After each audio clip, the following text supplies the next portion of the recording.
अभी तक कोलाहल था, 1 सेकंड के लिए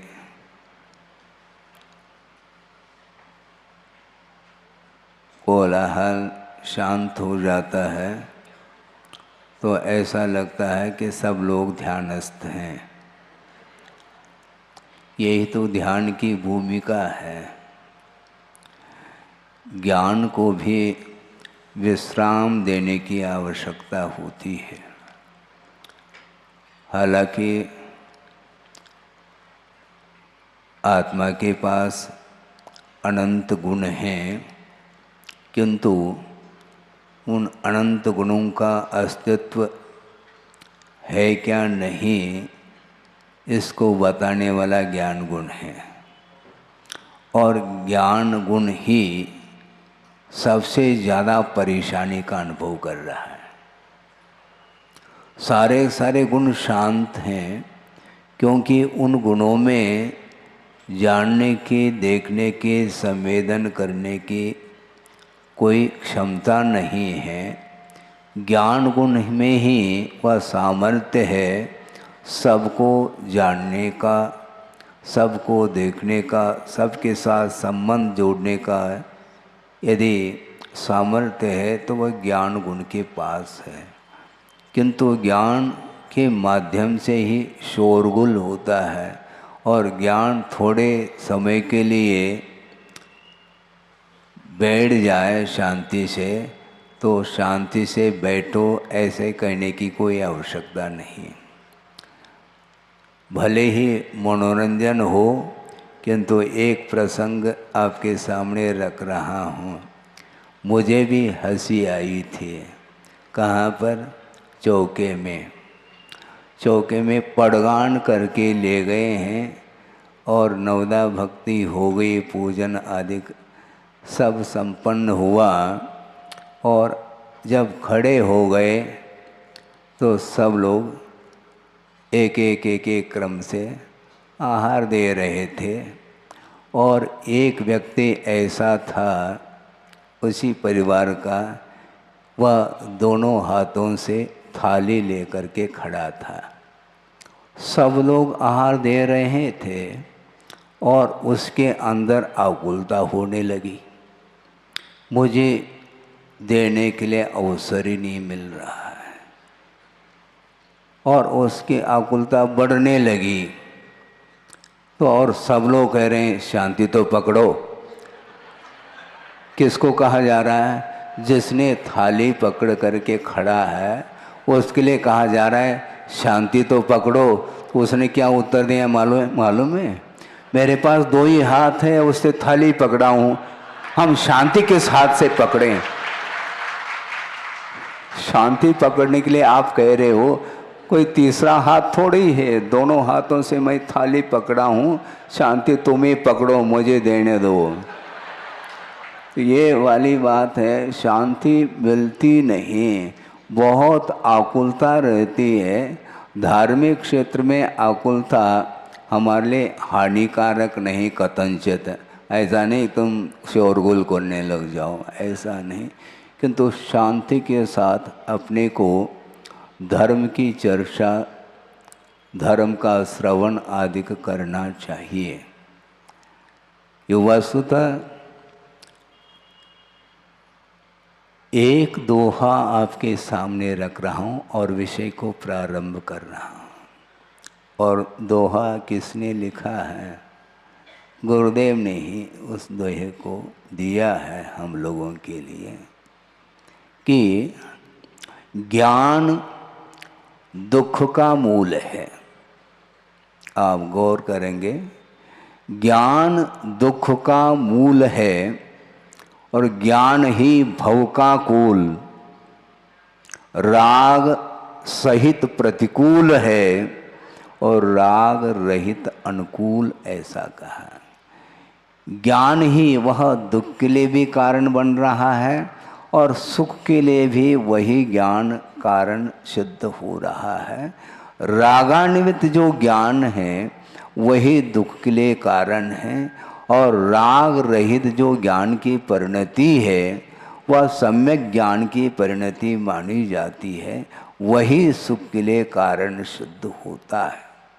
और वह ज्ञान एक प्रकार से अतिशयोक्ति तो नहीं कह रहा हूँ, किंतु हकीकत है, सबके लिए पाठ मिलता है। ज्ञान होना अलग वस्तु, किंतु वह ज्ञान यदि मोह से प्रभावित नहीं है तो वह बहुत जल्दी मोक्ष पथ पर आरूढ़ हो जाता है। ये प्रतिदिन का कर्म हमें देखने को मिल रहा है। आप सारे सारे गृहस्थ हो, किंतु गृहस्थ हो करके भी आपके अंदर जो धर्म के प्रति समर्पण का जो भाव देखने में आ रहा है, वो अपने आप में बेजोड़ है, इसमें कोई संदेह नहीं। कहने के लिए तो आप गृहस्थ हो, किंतु सब कुछ छोड़ करके जो श्रमण पद को अंगीकार किया है वह एक अलग विषय है, किंतु वहाँ पर परिवार के बीच में रह करके परिवार का जो दायित्व है उसका निर्वहन करते हुए भी, राग के बीच में रहते हुए भी जलते भिन्न कमल है, यह दृश्य देखने को मिल रहा है। क्योंकि धन प्रत्येक व्यक्ति के पास आ सकता है, अर्थ पुरुषार्थ के माध्यम से वित्त का उपार्जन कर लेता है, अर्थ पुरुषार्थ के द्वारा, किंतु अर्जित जो धन है उसके प्रति ममत्व भाव छोड़ करके उसको प्रभु के चरणों में रखने का भाव, ये बहुत ही अपने आप में इसकी तुलना हम किसी के साथ नहीं कर सकेंगे। जिस पदार्थ के प्रति मोह है उसी पदार्थ के प्रति मोह का अभाव होना खेल है क्या? कई लोग धनाढ्य हो सकते हैं, ये अलग वस्तु। और दूसरी बात यह है कि कषाय की मंदता के माध्यम से पुण्य का संचय होता है, किंतु वह संचित जो पुण्य है उसका सदुपयोग करने के लिए साथ से पुण्य का उदय होना अनिवार्य सिद्ध होता है। और यह बिना साथ से पुण्य के उदय के दान का भाव जागृत नहीं होता।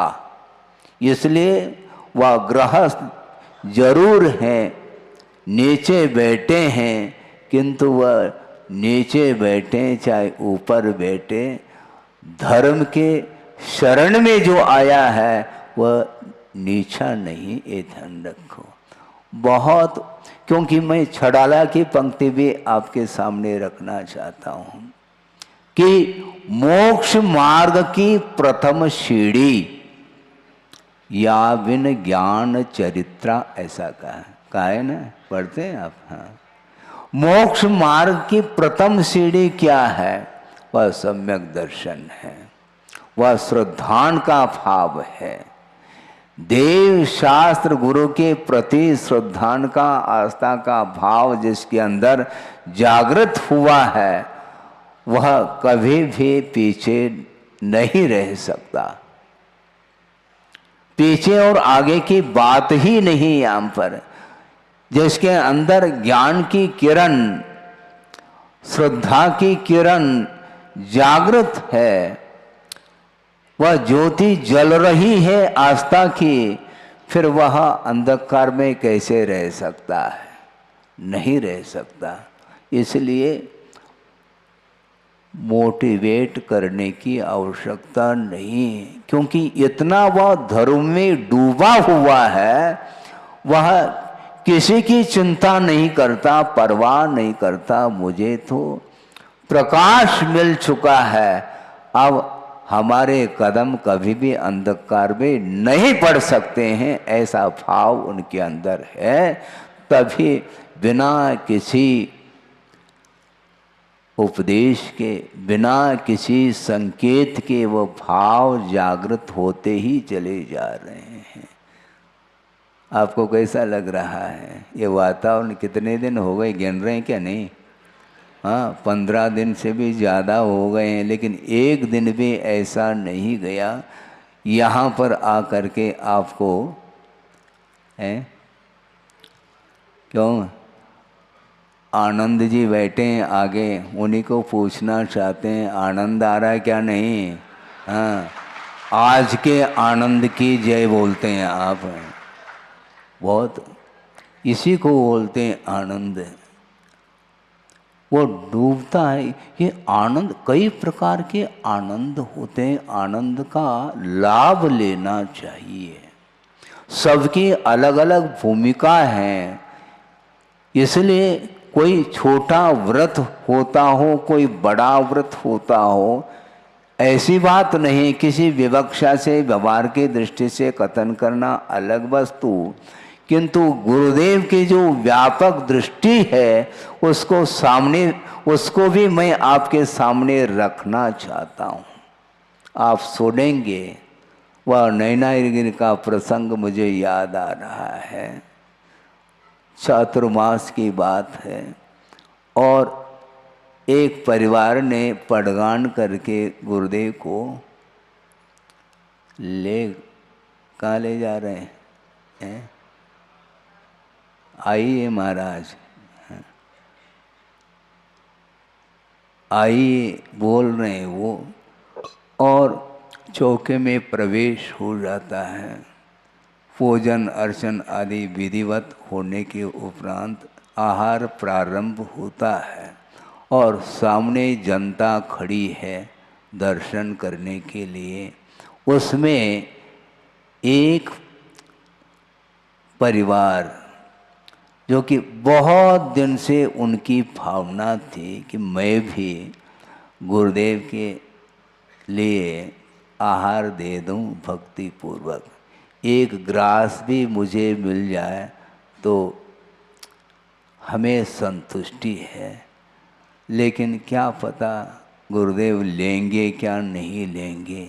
और चौके के बाहर खड़े होकर के दोनों हाथ जोड़ करके उन्होंने नमोस्तु किया और बाहर से ही निवेदन किया कि महाराज हमारी ओर भी आपकी कृपा हो तो मैं भीतर आऊं।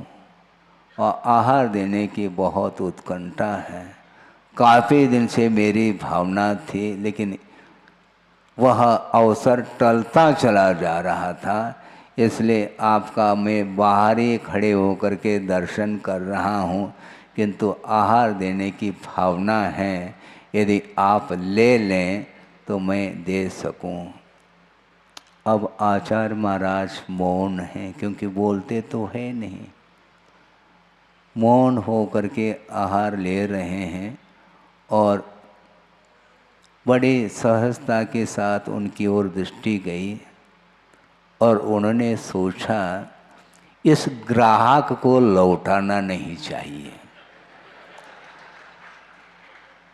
और दूसरी बात यह है कि उन्होंने ये निवेदन किया कि मैं आहार देना चाहता हूँ महाराज, किंतु क्या मैं रात्रि भोजन त्याग नहीं कर सकता, मैं क्या करूं, लेकिन भावना तो है मेरी। अब समस्या खड़ी हो गई। लेकिन समस्या खड़ी होते हुए भी गुरुदेव ने देखा था उनको ऐसा लगा अब इसको किसी प्रकार से इस ग्राहक को लौटाना नहीं, क्योंकि लौटाने में हानि है। वो ही जानते हैं और आप लोग भी जानते हैं, व्यापारी हैं आप, ग्राहक आते हैं तो पहचान तो फेस रीडिंग के माध्यम से आप भाप लेते हैं कि कौन सा ग्राहक है। उसी प्रकार उनको देख करके उन्होंने कुछ बोला नहीं और मुस्कान के माध्यम से बात समझ में आती है, वो धीरे से भीतर हो गए और उन्होंने शुद्धि बोल करके एक रास दे दिया। 2 मेंबर थे केवल, पति और पत्नी के रूप में, और दोनों से उन्होंने आहार ले लिया। आहार संपन्न होने के उपरांत जिन्होंने पड़गान कर लिया, वो भेजने के लिए पूरे परिवार के साथ गुरुदेव के साथ हो गए, और वो 2 व्यक्ति भी जिन्होंने एक रास आहार दिया था वो भी साथ में हो गए। अब नैनागिरी में वहाँ पहुँचने के बाद गुरुदेव बैठ गए और सारे के सारे लोग बैठे थे। गुरुदेव ने कहा कि देखो, मेरा उस समय मौन था, अब तो मैं बोल सकता हूँ। महाराज आप जो बोलोगे। वो 2 व्यक्ति थे, उन्होंने कहा कि महाराज आप जो कहोगे उसके लिए हम मंजूरी देते हैं, लेकिन शर्त इतना ही है कि रात्रि भोजन का त्याग मेरे द्वारा नहीं हो सकता। तो गुरुदेव ने कहा कोई बात नहीं, बैठो शांति से। उन्होंने धीरे से पूछा, तुम क्या करते हो? महाराज हम तो गवर्नमेंट सर्वेंट हैं। फिर भी कौन सा पोस्ट है? मैं तो डिप्टी कलेक्टर हूँ और ये श्रीमती जज है। बात आ गई। इसलिए गुरुदेव ने लौटाया नहीं था उनको, ग्राहक को, और उन्होंने अपना परिचय दे दिया। तो गुरुदेव ने कहा बहुत अच्छी बात है, बैठिए। अब मैं जो कहूँगा उसको आप स्वीकारता देनी पड़ेगी आपको। महाराज केवल इतना ही विकल्प है, मैं रात्रि भोजन को छोड़ करके बाकी जो आप कहेंगे उसके लिए मैं तैयार हूँ। यही तो बात है, अच्छी बात है। अब महाराज आप जो कहो, मैं जो कहूँगा तैयार हो जाओगे? बिल्कुल, आप जैसे कहेंगे, हमें कोई विकल्प नहीं है। उन्होंने ये कहा था। इसका अर्थ क्या? कोई दान देने के लिए संकेत नहीं है, ध्यान रखो। इसका अर्थ ये है आपको आज से 5 अणुव्रत को धारण करना चाहिए। महाराज ये आपने क्या कहा? रात्रि भोजन का त्याग तो फिर भी ठीक था, लेकिन अब आपने 5 अणुव्रत अंगीकार करने के लिए कह रहे हैं, ये तो उससे भी पेपर टफ लग रहा है। कुछ नहीं, मैं जो कहूँगा मैं इसका विश्लेषण करता हूँ, आपके द्वारा आसानी से यह व्रत पलेगा। कैसे महाराज आप बताओ? देखो, आप गवर्नमेंट सर्वेंट है, पहले ही बता चुके हैं आप, और गवर्नमेंट के द्वारा आपको जो पे मिलता है, पे अर्थात कोई पीने योग्य वस्तु नहीं, वेतन मतलब, हाँ, आपको जो वेतन मिलता है उसके अलावा 1 पाई भी हम नहीं लेंगे, इसको स्वीकारता दे दो। उन दोनों ने हाथ जोड़ करके कहा महाराज ये तो हमसे बन जाएगा। आपको यदि मान लो 1 लाख रुपए भी वेतन मिल रहा है, कोई बाधा नहीं, उसके ऊपर 1 पाई भी हम नहीं लेंगे। इसका अर्थ क्या? रिश्वत नहीं लेंगे। उन्होंने मंजूरी दे दी और गुरुदेव ने कहा हमारा काम बन गया। कैसे बन गया महाराज? ये तो सोचना है। अब इसमें परिग्रह परिमाण हो गया। 1 लाख के ऊपर हम लेंगे नहीं, 1 पाई भी नहीं लेंगे, तो परिग्रह परिमाण नाम का एक व्रत हो गया। तो जब परिमाण हो गया, अब चोरी नहीं होगी, रिश्वत नहीं लेंगे, तो अचौर्य व्रत भी पल रहा है। असत्य का सहारा लेना कोई आवश्यकता नहीं, सत्य भी पलेगा।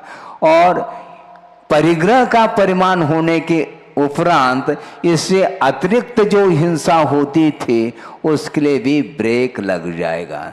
इस प्रकार अहिंसा, सत्य, अचौर्य और परिग्रह परिमाण, ये चारों व्रत पल रहे हैं और सदा संतोष तो आप आसानी से पाल पाओगे। तो उन्होंने कहा कि बहुत अच्छा आपने सोचा है महाराज, हमारा तो कल्याण हो गया। सोचो, विचार करो। लेकिन गुरुदेव ने कहा सबके लिए तुम लोग ऐसा नहीं करना। उनके सामने एक समस्या थी इसलिए ग्राहक को देख करके, व्यक्ति की परिस्थिति को देख करके ही उसको त्याग आदि दिया जाता है, सबके लिए एक सा नहीं है। अनुव्रत का जो रेंज है बहुत लंबा चौड़ा है। गुरुदेव ने ये कहा था 1 पाई से लेकर के 99 पाई तक, वह पाई के अंतर्गत ही आता, वह अखंड नोट नहीं माना जाता है, वो 1 रुपया माना जाता है क्या? 1 पाई और मिलाएंगे तब जाकर के वह एक बंदा नोट माना जाता है। उसी प्रकार एक प्रतिमा से लेकर के आगे आगे एक एक प्रतिमा बढ़ाते बढ़ाते 11वें प्रतिमा तक पहुंच गया। कोई क्षुल्लक है, कोई ऐलक है, तो भी उसका गुणस्थान पंचम है, क्योंकि वह भी सागार ही माना जाता है, वह भी देशव्रती माना जाता है। इसी प्रकार आपने ये जो संकल्प ले लिया है, ये इस संकल्प के द्वारा आपका जो मार्ग है और प्रशस्त होता चला जाएगा, कोई चिंता की आवश्यकता नहीं।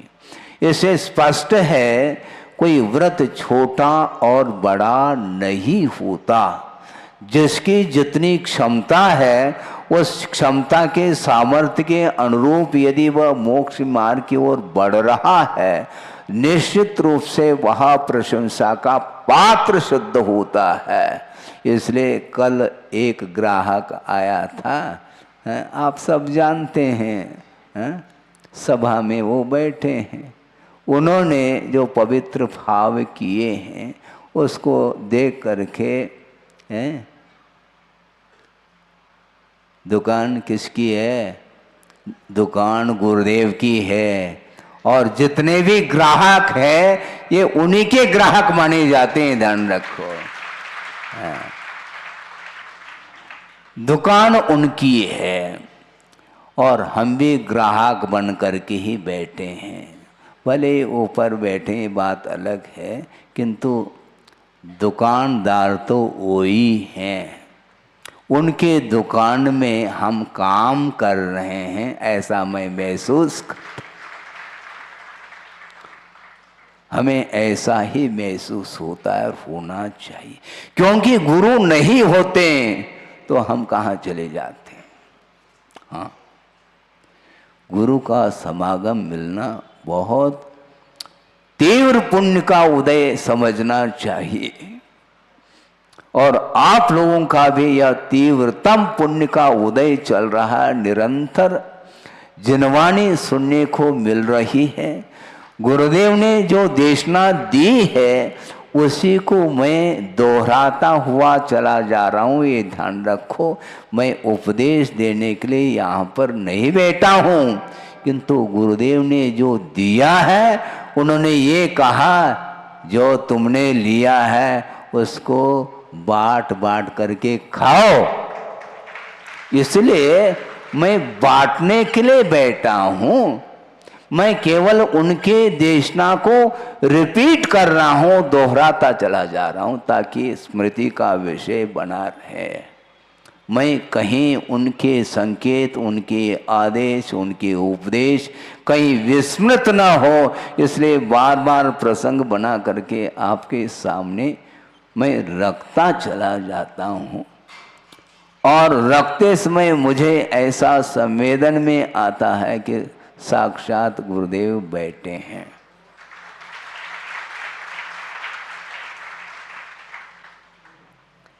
क्योंकि वाणी उनकी है, हम सुन रहे हैं, हम श्रवण कर रहे हैं, और श्रवण करने वाला श्रावक होता है। इस विवक्षा में मैं भी एक श्रावक की भांति हूँ, ये ध्यान रखो। श्रावक का अर्थ क्या होता है? सुनने वाला, धर्म श्रवण करने वाला श्रावक होता है।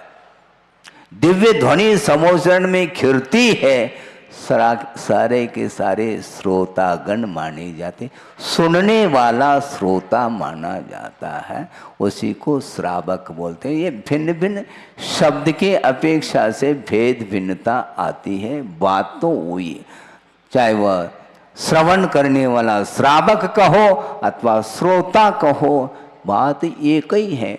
भिन्न भिन्न प्रसंग के अनुरूप अर्थ बदलते रहते हैं, यह अलग विषय है, किंतु एक ही शब्द अनेक अर्थ देता है, इसलिए शब्द की ओर भी गौर करने की आवश्यकता है।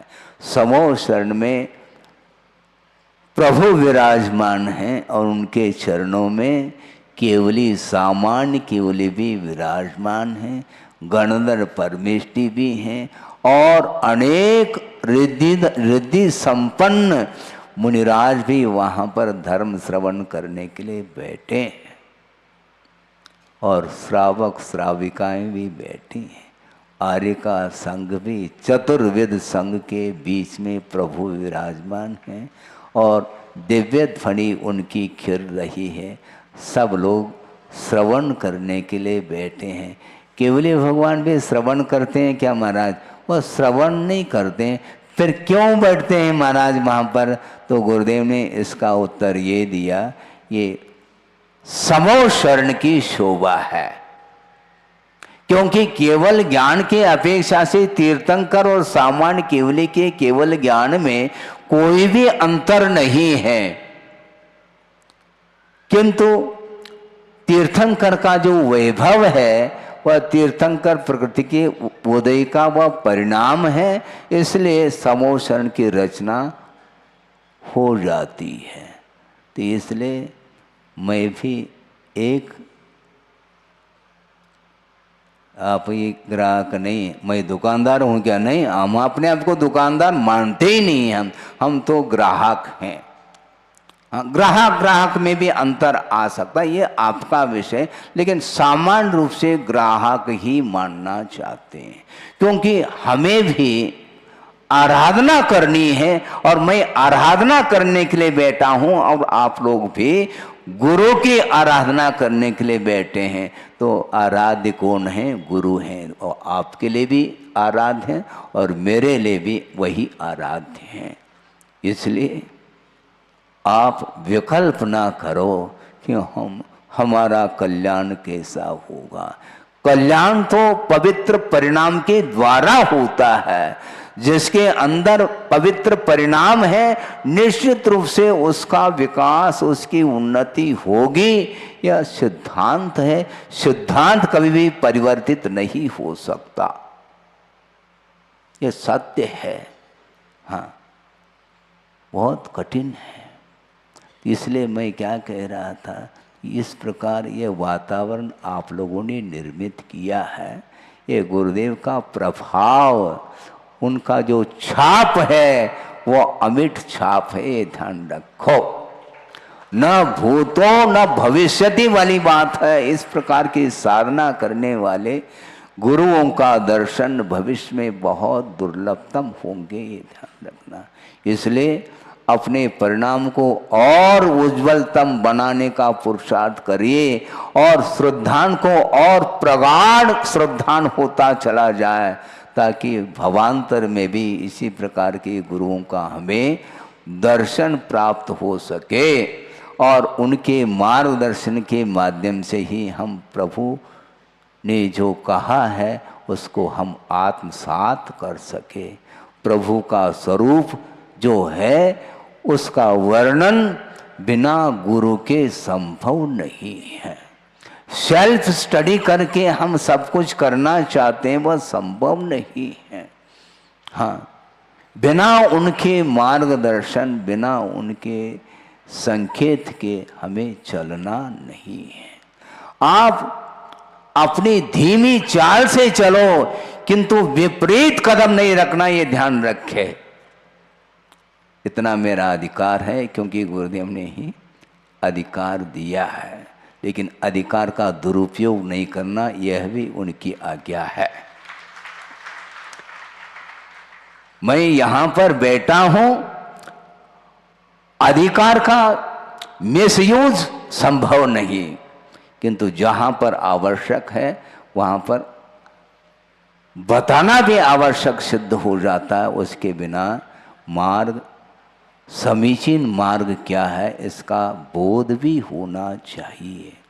बहुत जल्दी संसारी प्राणी क्योंकि स्वार्थी होने के कारण वह उसके कदम विपरीत भी पड़ सकते हैं। कर्म के उदय के कारण वह उन्मार्ग पर भी जा सकता है, उसको भी सन्मार्ग मिले, इस पवित्र भावना के साथ ही उपदेश दिया जाता है।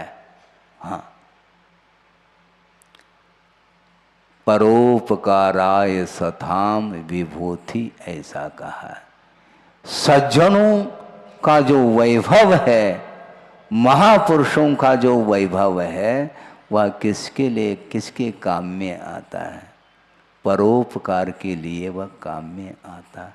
परोपकार का भाव जिसके अंदर भरा हुआ है, वह कभी भी सामने वाले को वह गाइडलाइन जिसको बोलते हैं, वह दिशा बोध देंगे, किंतु विपरीत दिशा बोध वो नहीं दे सकेंगे। आप चल सको या नहीं चल सको यह अलग विषय है, किंतु जो श्रद्धान का विषय है वह समीचीन होना चाहिए। हाँ, दादाजी चल रहे हैं और नाती भी चल रहा है, और दादाजी की उंगली पकड़ करके चलता है। मैं भी अभी उंगली पकड़ करके चल रहा हूँ, ये ध्यान रखो।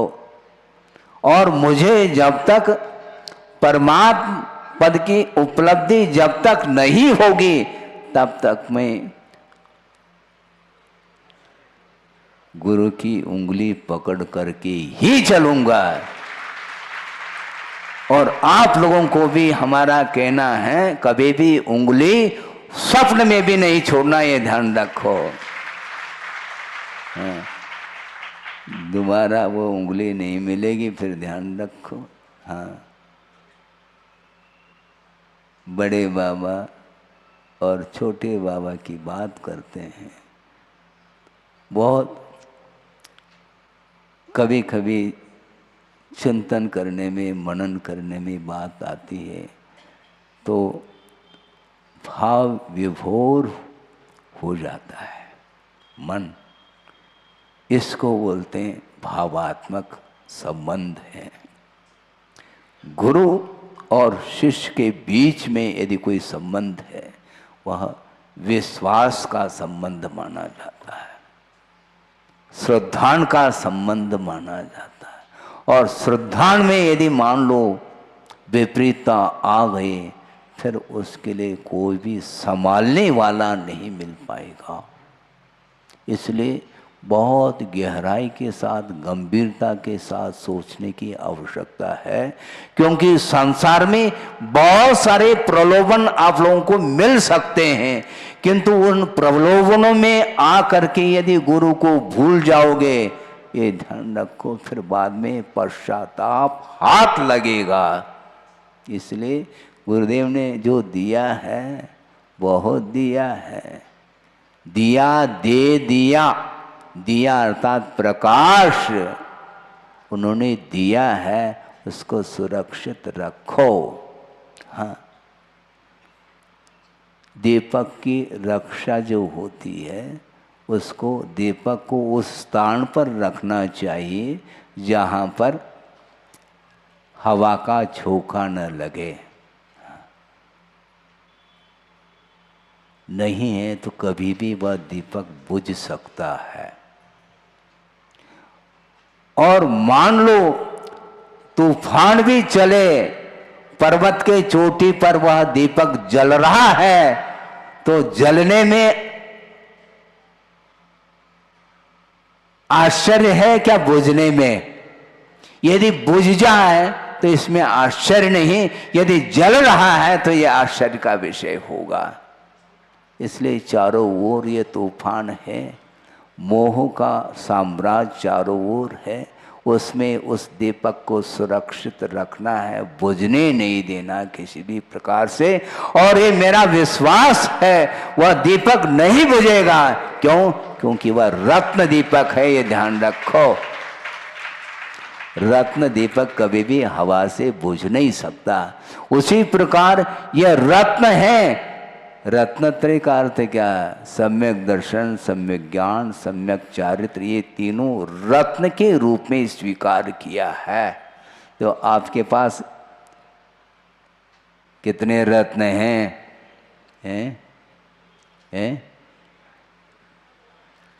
दो तो नेट है। सम्यक दर्शन है तो निश्चित रूप से उसके साथ संबंध रखने वाला ज्ञान भी वह सम्यक ही होता है।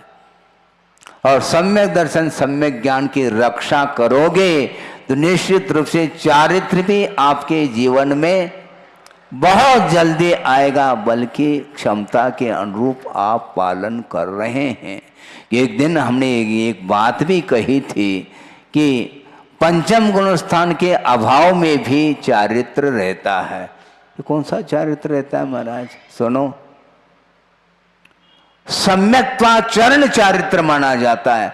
सम्यक दर्शन के अनुरूप जो आचरण करता है, 8 अंगों का पालन वह निरंतर कर रहा है, तो उसका सम्यक दर्शन सुरक्षित रहता है। इसलिए आपके पास भी आचरण है, क्योंकि जब मिथ्या दृष्टि के पास भी आचरण है, वह विपरीत आचरण माना जाता है।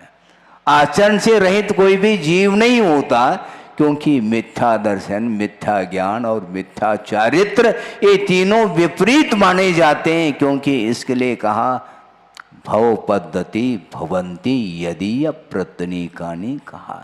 ये सम्यक दर्शन, सम्यक ज्ञान, सम्यक चारित्र के ठीक विपरीत हैं। इसके माध्यम से संसार का मार्ग मजबूत होता है और संसार मार्ग से ऊपर उठना है तो सम्यक दर्शन, सम्यक ज्ञान, सम्यक चारित्र की आराधना करनी है। इसलिए आपके पास मजबूत सम्यक दर्शन बना रहे और ज्ञान भी समीचीन बना रहे और उसके माध्यम से निरंतर आप लोग धर्म की प्रभावना करते रहे। मैं ही प्रभावना करने के लिए बैठा हूं ऐसा नहीं है, आप भूल जाइए। धर्म प्रभावना श्रावक के द्वारा भी होती है और श्रवण के द्वारा भी होती है। ये दोनों में समन्वय है। हाँ, एक ही रथ के ये 2 पहिए हैं, एक के द्वारा नहीं चलता। 2 व्हीलर है, ध्यान रखो, है? उसके बिना गाड़ी चलेगी नहीं, बिल्कुल। उसमें अनबैलेंस हो जाए तो गाड़ी पलटेगी। इसलिए आप लोगों को हमेशा धर्म का साथ देना चाहिए। और हमें विश्वास है, और विश्वास क्या सामने देखने में आ रहा है। गुरुदेव ने ये कहा था, प्रसंग के अनुरूप याद आ गया, एक कस्तूरी होती है और बहुत सुगंधित होती है, और कस्तूरी सुगंधित है इस प्रकार शपथ लेने की आवश्यकता इसलिए नहीं पड़ती क्योंकि वह वैसे ही सुगंधित है। उसकी जो महक है, उसकी जो सुगंधी है, वह चारों ओर फैली रहती है। इसलिए आप लोगों की सुगंधी कहाँ? जबलपुर के बाहर पहुंच गई। ध्यान रखो, आप लाडगंज में रहो किंतु लाडगंज के बाहर वह चारों पूरे विश्व में आपकी सुगंधी फैलती चली जा रही है। इसको फैलाने वाले कौन है? तो गुरुदेव हैं।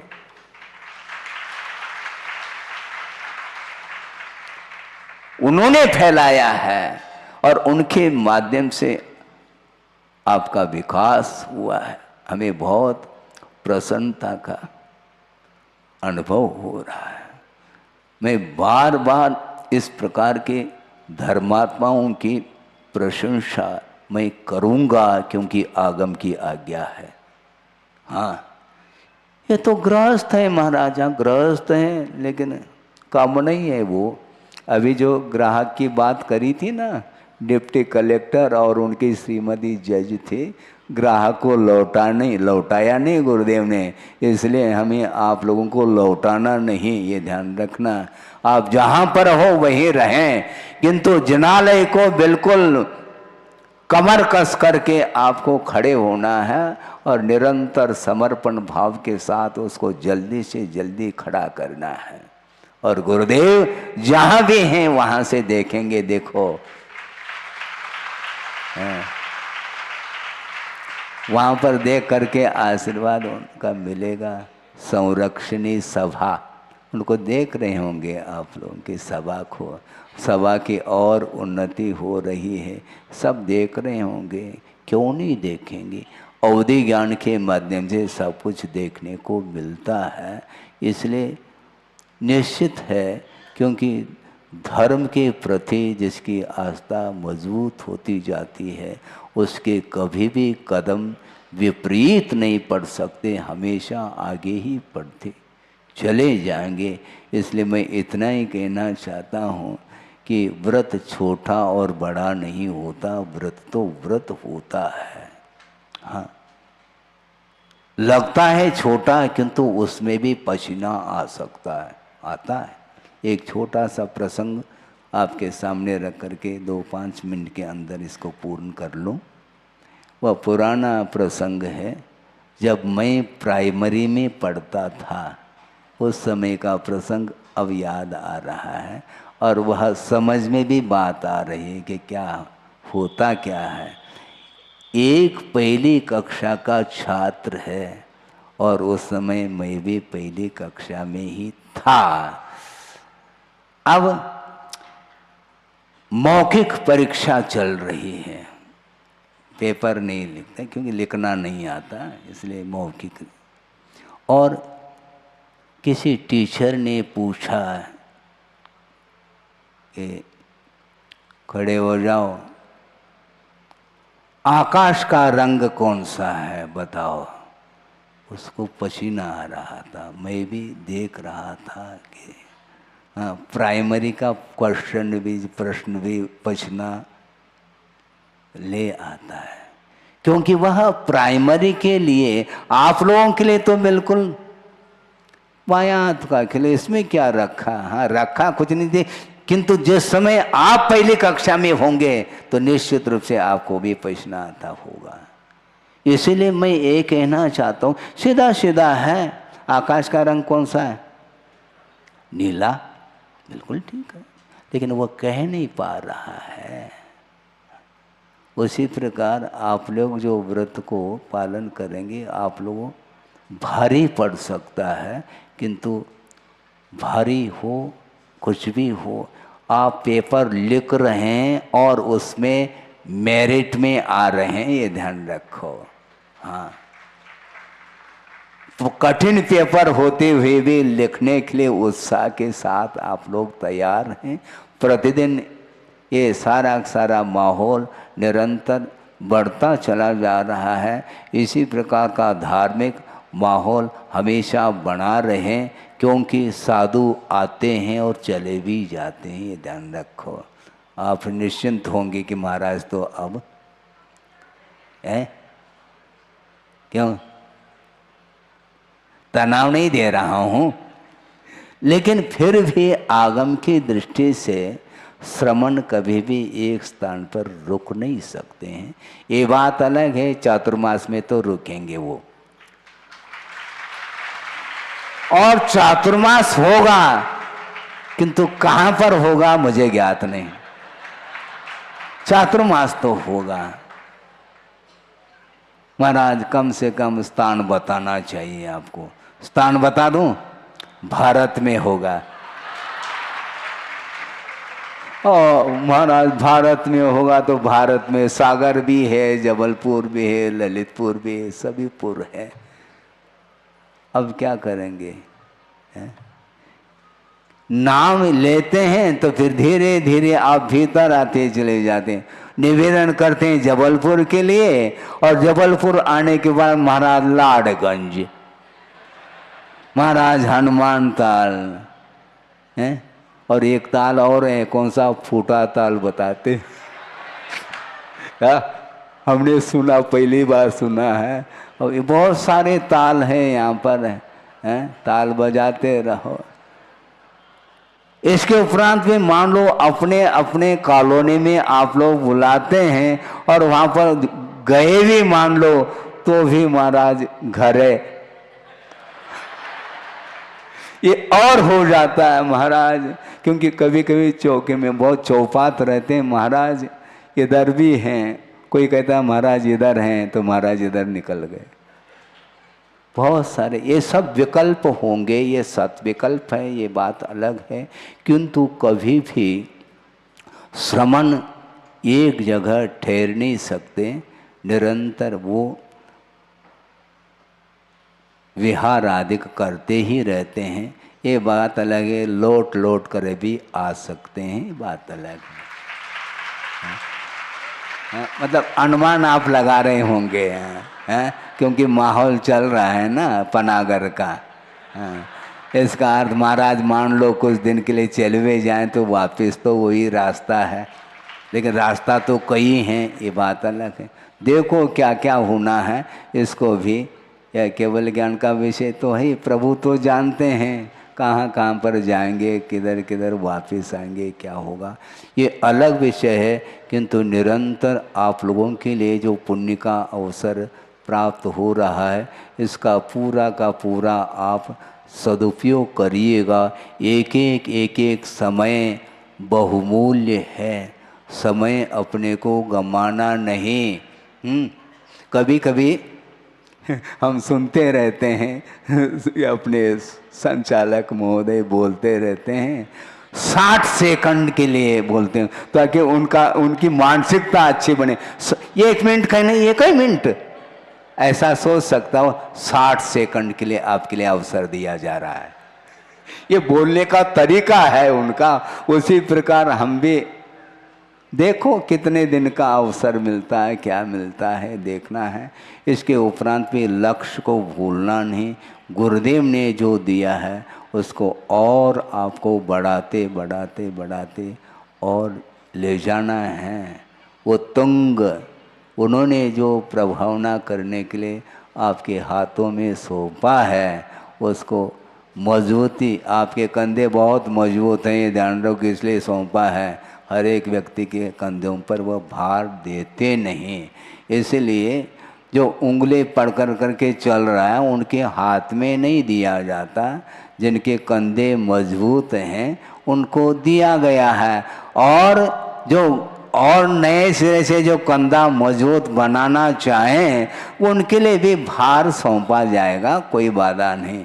सब मिल कर के बड़ी आत्मीयता के साथ संगठित हो कर के आप इस कार्य को करेंगे, उसके माध्यम से पूरी विश्व में प्रभावना बढ़ती जाएगी। उसके माध्यम से जन शासन की प्रभावना और बढ़ेगी, और सच्चे देवगुरु शास्त्र के प्रति जो समर्पण भाव है वह निरंतर अपने और भाव गहरे होते चले जाएं, और उसके माध्यम से आत्मा का कल्याण हो सके। अहिंसा परमो धर्म की जय। बोधि समाधि परिणाम शुद्धि स्वात्मोपलब्धि शिव शोक शुद्धि चिंतामणिम चिंतित वस्तुदाने त्वा मंद मानस्य ममास्तु। परम पूजा आचार्य गुरुवर श्री विद्यासागर जी महाराज की जय। आचार्य भगवंत गुरुदेव